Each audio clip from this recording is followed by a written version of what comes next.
तो हम एरे के हार्ड वाले क्वेश्चन देखेंगे। तो एरे के हार्ड वाले क्वेश्चन में क्या पहले प्रोग्राम देखेंगे to generate the Pascal triangle. तो सबसे पहले पास्कल ट्रायंगल क्या होता है। तो पास्कल ट्रायंगल क्या होता है, एक ऐसा ट्रायंगल जिसमें क्या रहेगा, एक एक एलिमेंट रहेगा और फिर दो एलिमेंट का सम नीचे लिखा रहेगा, फिर दो एलिमेंट का सम नीचे लिखा रहेगा, ऐसे पास्कल ट्रायंगल बनता है।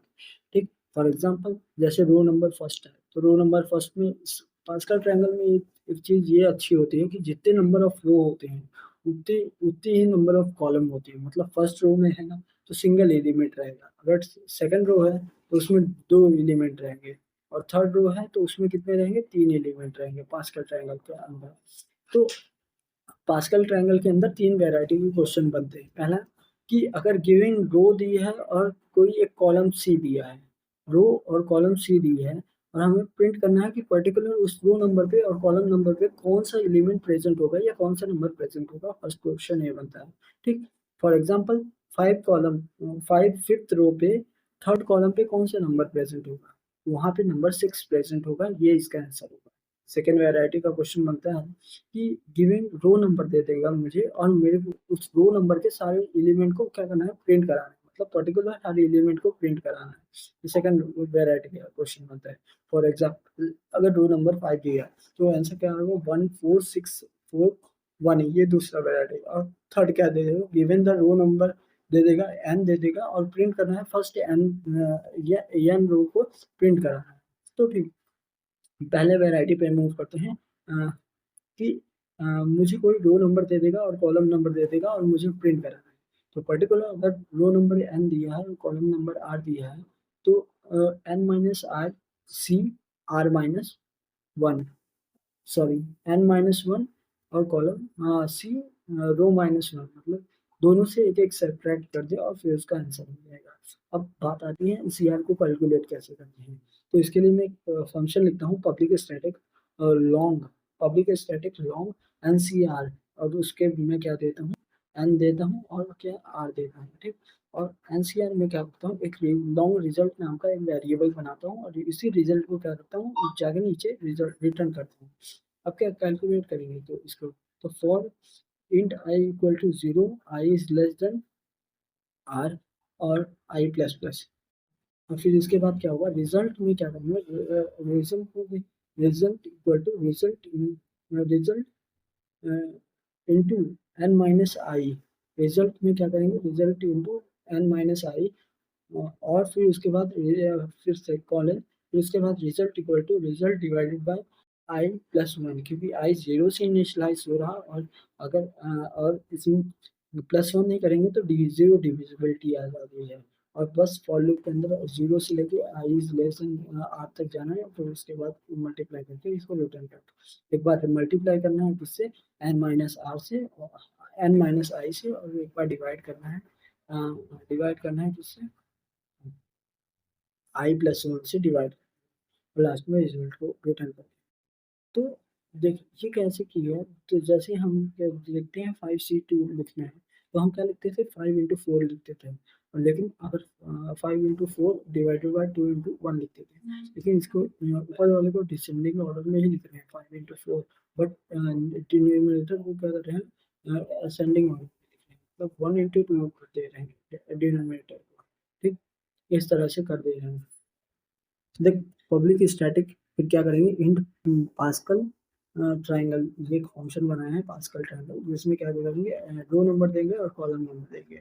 और फिर क्या कर दूंगा, इससे मैं क्या करूँगा, एक इंटीजर एलिमेंट बनाऊंगा, इंट एलिमेंट इक्वल टू जो देख, एनसीआर फंक्शन है उसको लॉन्ग टाइप का बनाया था, लेकिन उससे वैल्यू आएगी क्या, रिटर्न आएगी मुझे, कौन सी वैल्यू आएगी, वो आएगी लॉन्ग। तो टाइप कास्टिंग करने के लिए लिख दूंगा, आगे पैरेंथेसिस में लिख दूंगा इंट एनसीआर, उसके बाद क्या लिखूंगा, एनसीआर में पास कर दूंगा row R minus one, row column minus one, और फिर क्या कर दूंगा, रिटर्न कर दूंगा एलिमेंट।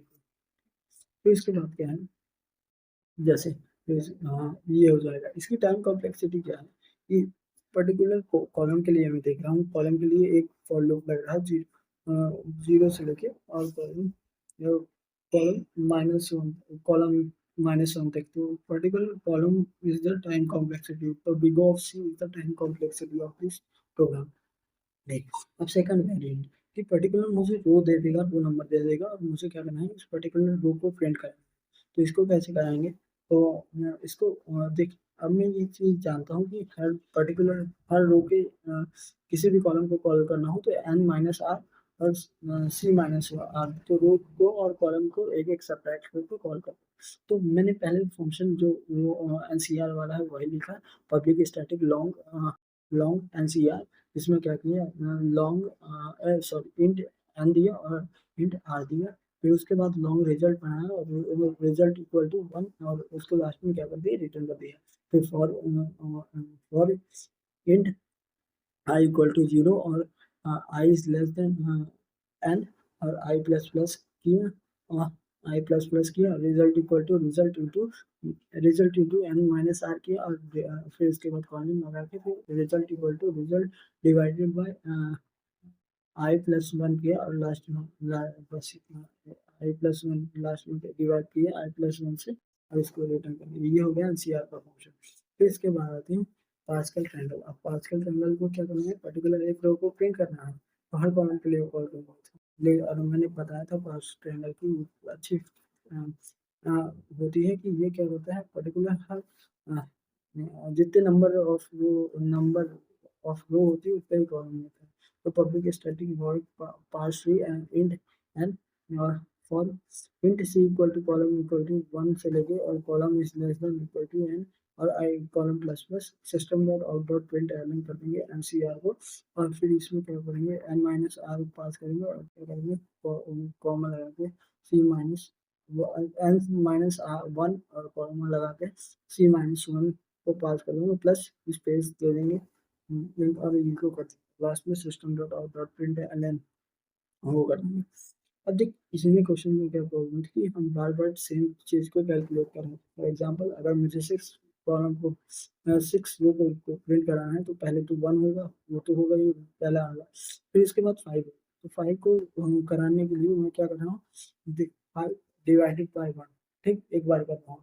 फिर मैं सेकंड कॉलम को हो गया, थर्ड कॉलम को प्रिंट कराने के लिए मैं क्या कर रहा हूँ, 5 इंटू 4 और डिवाइडेड बाय 1 इंटू 2, मैंने फिर 5 डिवाइडेड बाय 1 को कैलकुलेट किया और फिर इसके लिए क्या होगा, हर स्टेज पे हम पर्टिकुलर उसको प्रिंट करा दें। इट इज बेटर देन कि हम स्टेज पे एनसीआर को कैलकुलेट करें। तो क्या होगा, पब्लिक वॉइड पास tree int.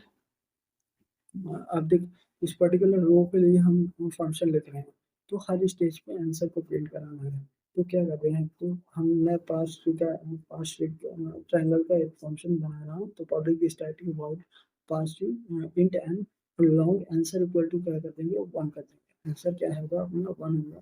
System dot out dot print answer लिखूंगा प्लस स्पेसिंग दे दूंगा, इससे क्या होगा, प्रिंट हो जाएगा फर्स्ट एलिमेंट। अब तो वहाँ पे मैंने रो को कहाँ से इनिशियलाइज किया था, 0 से इनिशियलाइज कर दिया था और रो कहाँ से करी थी, आई इज लेस देन एन तक।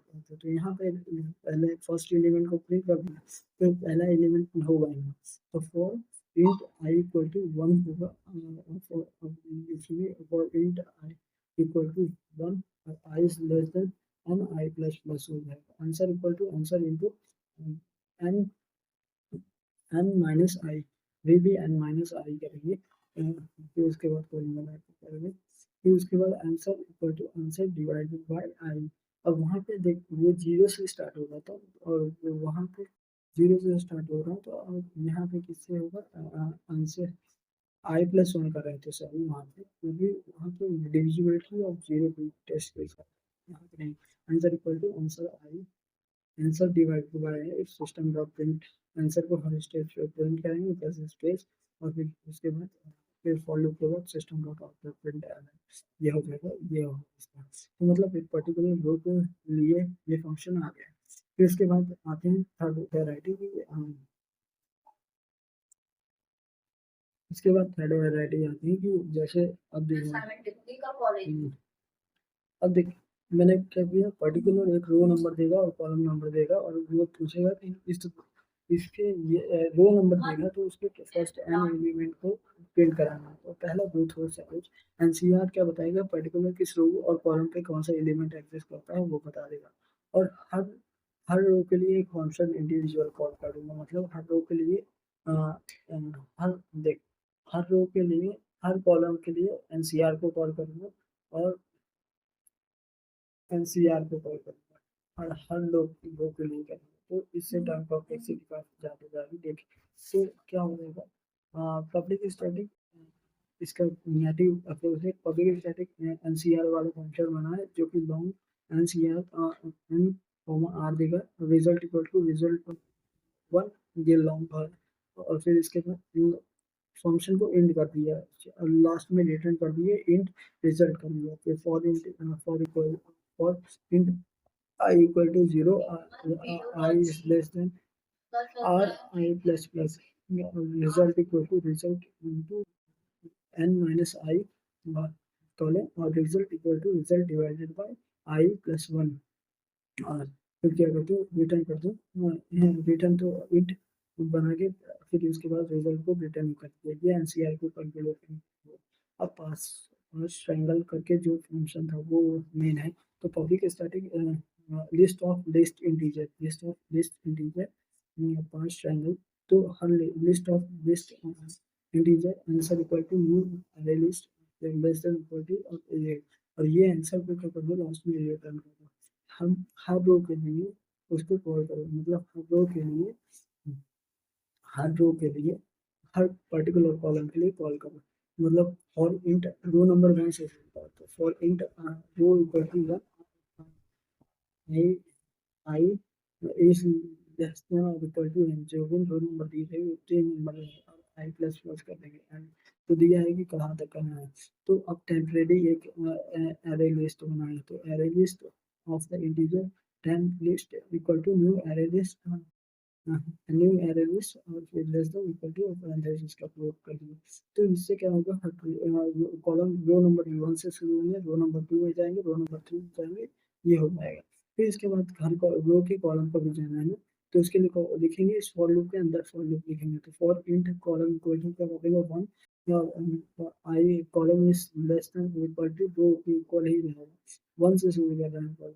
ठीक, और फिर उसके बाद क्या कर देंगे कॉलम प्लस प्लस, इसके बीच में एक टेम्परेरी एरे लिस्ट बनाए।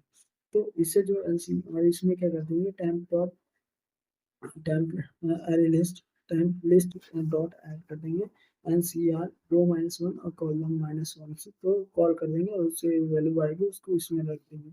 और इनर फॉर लूप के बाद फिर इसके बाद क्या होगा, इससे जैसे निकलेंगे तो आंसर डॉट ऐड टेम्प, मैं टेम्प लिस्ट को ऐड कर दूंगा और लास्ट में आंसर करके रिटर्न करेगा। तो इस प्रकार से हम क्या करते हैं उसको आंसर। इसकी टाइम कॉम्प्लेक्सिटी क्या है, इसकी टाइम कॉम्प्लेक्सिटी जाएगी N into R, because N cube almost जाएगी क्योंकि रो नंबर और कॉलम नंबर क्या होते हैं, सेम होते हैं। तो ये टाइम कॉम्प्लेक्सिटी है। इसकी ऑप्टिमल अप्रोच है कि मतलब मैंने आंसर को हर स्टेज में प्रिंट करना है, उस आंसर को प्रिंट नहीं करा के अरे लिस्ट में ही डालते जाए पर्टिकुलर रो के लिए। तो एक फंक्शन बनाएंगे जनरेट रो करके जो कि रिटर्न करेगी एक एरे लिस्ट को, और जिसमें पर्टिकुलर हम रो नंबर देंगे और वो सारे रो के एलिमेंट को डाल देंगे। तो public static list of integer generate row, एक पर्टिकुलर रो को जनरेट कर देंगे और वो इक्वल टू क्या कर देंगे रो। तो फिर लॉन्ग आंसर आंसर बन देंगे, तो आंसर इक्वल आंसर हो जाएगा, आंसर इक्वल टू वन हो जाएगा। और list of the integer answer will equal to new array list less than equal to open close, तो आंसर लिस्ट डॉट ऐड कर देंगे, वन को ऐड कर देंगे। ठीक, और इसी आंसर रो को कर देंगे लास्ट में एड कर देंगे। अब कैलकुलेट करेंगे for the rest of the element के लिए क्या करते हैं, फॉर लिखते हैं for int colon column equal to one पर कॉलम इक्वल टू वन कर देंगे और I column is less than row हो जाएगा और कॉलम प्लस प्लस करेंगे। तो answer equal to answer, answer equal to answer into row minus column. फिर उसके बाद यहाँ कर देगा answer equal to answer divide by column, मतलब आई को हम कर देंगे इसमें। और फिर उसके बाद क्या कर देंगे array list dot add type casting करेंगे, क्योंकि मैंने जो लॉन्ग बनाया है आंसर वेरिएबल बनाया है, उसको क्या किया है, लॉन्ग से इनिशियलाइज कर दिया। तो अरे list dot add int of the answer को इनिशियलाइज कर देंगे, और फिर क्या कर देंगे लास्ट में ये जो आंसर लिस्ट आंसर रो वाली अरे लिस्ट को रिटर्न कर देंगे, एक फॉर लूप में काम है। अब देख, अब इसके बाद क्या करेंगे, एक public static list of list pass triangle int end, और फिर list of integer answer equal to new array list, ये तो बनाए थे, storing the entire pass triangle को, इंटायर पूरे पास ट्रायंगल को स्टोर करेंगे। इसमें जो आंसर बनाया हूँ अरे list of the list answer list को क्या कर दूंगा, रिटर्न कर दूंगा, और फिर फॉर लूप लगाऊंगा रो नंबर 1 से लेके row is less than equal to N, और रो प्लस प्लस ये फॉर लूप लगा के क्या करूँगा, answer dot add generate row function को कॉल कर दूंगा, और इसमें रो क्या कर दूंगा, पास कर दूंगा, और रिटर्न क्या कर देगा, लास्ट में आंसर कर देगा। वहाँ से एक एरे लिस्ट आएगी जो कि इसमें ऐड होती जाएगी, और ये काम होता है। So this is the optimal way to solve that the Pascal triangle.